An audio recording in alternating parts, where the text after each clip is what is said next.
Hey everybody, Raven here, and today I'm going to share with you this massive haul of 90% and sterling silver, majority of it from Panama and Mexico. We got a little bit of US, we got some Belgium and France in there. But ladies and gentlemen, this is one of the biggest purchases I've made in a long time.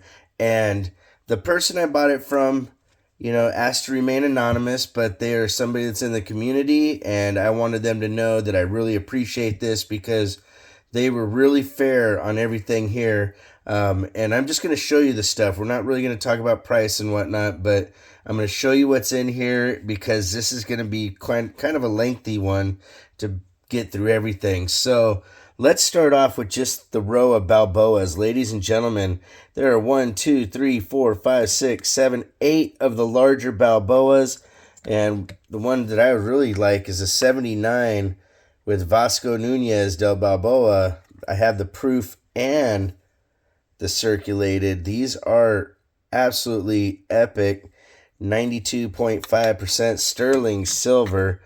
I got a handful of Balboas that are from 1973, and they are 5 ounces. Majority of them are still in their capsules, little proofs. Some look just phenomenal, like they were just made yesterday, but this entire row, matter of fact, it's different dates. It's 73, 74, 75, another 74, and 1971. So just in the almost 4-ouncer silvers, we've got a huge amount. We have a couple of the Cayman Islands sterling silver. This was the royal wedding. And these came in a bigger package. I'm not sure why they cut them down, but we've got 3 of those. We've got a bunch of the Olympic discus ones. Matter of fact, these again are sterling, but most of them in their own holders. These were 1.061 ounces, and there's 1, 2, 3, 4, 5. There's 7 total just there alone. We have another 20 Balboa. This one is from 1971, so that should have been over here, but hey, what do you do? 1977 from Turks and Caicos Island. 25 crowns, beautiful coin. I really think that's a pretty cool pickup.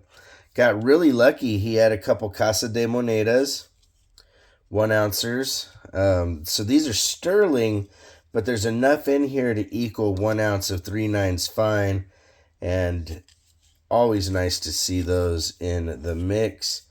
Those of you that don't know, the Onza scale here can be in different spots. And there's varieties to that, so that's really, really cool. I was really lucky to get my hands on a seated Liberty half, 1854 with arrows from Narlands. That thing is absolutely cool. From Jamaica, we have a sterling silver proof. This is the $10, so this probably weighs like 1.4 ounces of sterling. We have another sterling proof from 1979. This is also from the Bahamas. So all these things that we've looked at so far, we've got right here a bunch of Canadian stuff. So check this out, ladies and gentlemen. All sorts of different Olympic Canadian stuff. And these weigh 1.4 ounces. These are the $10 ones, and they're proofs, and they're just unbelievable. They need to be in new capsules in my mind, but I haven't had a chance to do that. Then again, being in the originals is fine because they're not tarnished or messed up. I'm not tarnished. They haven't been messed with. Some of them are getting a little bit of toning, but a really cool array of Canadian silver in these Olympic style coins. Matter of fact, I haven't seen that one before.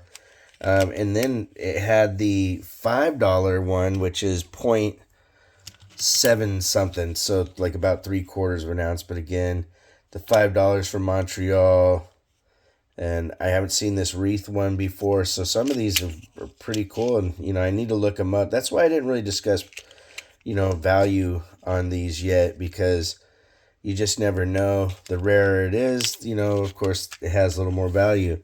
What I thought was really cool is, check these out. This is a pile of little bitty sterling silvers. They're all sorts of different ones. These sterlings will probably give away, as little gifts, but they're really cool. And I was really lucky to get my hands on a little stack of Barber Quarters, ladies and gentlemen. Full dates, rims, the whole nine. Oh, I do have an SLQ in there, but mostly all Barbers. Oh, there's two SLQs with full dates, so these you'll probably see going up at some point. Just really, really, really happy to come across something like this. And here's the thing. Keep your eyes out. Keep buying, because even though silver's way up right now, you can't stop buying silver if you're in the position I'm in and you have to provide it. No matter where silver goes, I'll always be purchasing it one way or another. This is a 1973. Really, really cool. I love the toning on this. I need to find something big enough to put it in. But from the Netherlands, very cool toning. Then 2 1-ounce Camel Joes for ladies and gentlemen. These things are absolutely cool. These came out in 1993, and you had to actually redeem pieces of the cigarette pack to get them.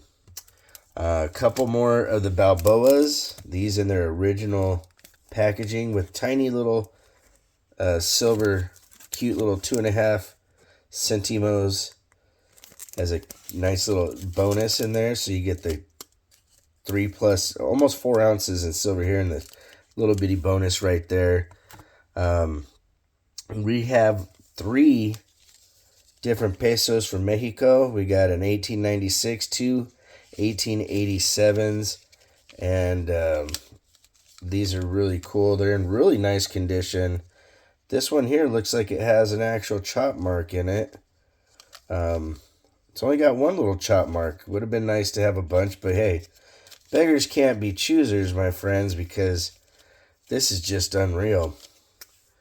All right, next items up we have from Belgium, 1873. I call this Battle of the Beards, with this coin here and the 5 francs Napoleon. Oh, he's got a little goatee, but hey, still the beards. 1868, 1913 French Indochina. Unbelievable. And a couple of prospector rounds, ladies and gentlemen. Can't go wrong with prospectors. Always cool to see those. These are newer ones because of this back on them. Then, ladies and gentlemen, a plethora of coins from Panama. These are the Balboas, one from 1947, another one from 1947.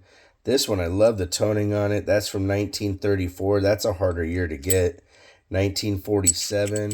Then I have some Chinese coins in here. Here's another Balboa from 1934. These Chinese coins, they're either Chinese or Japanese, but they're really, really cool. They were tested right in front of me, so they are silver. Somebody says, oh, those could be counterfeit. At least they're silver. We have some pesos from the 30s. And then we have the 90% silver. I always forget this guy's name, but it's the 1947. Some of these are a little darker, little bit of circulation to them, but these are all very, very cool, all in the same category of coin. And then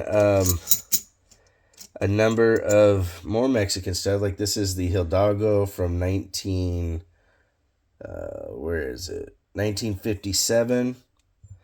And then a batch of the Olympic coins. Now, the funny thing about the Olympic coins from 1968, these were actually made when they melted down 100,000 of the 1950 Southern Railroad. unreal to see that happen, but it is something that occurs. All right, ladies and gentlemen, hope you enjoyed this. This is a lot of stuff to look at. And if you want to correspond, it's ravenhawkcoins@gmail.com. Our P.O. Box is 721-296, Norman, Oklahoma, 73070. Like always, please make sure to take care of one another, and we'll see you real soon. Ravenhawk Coins, have a great day.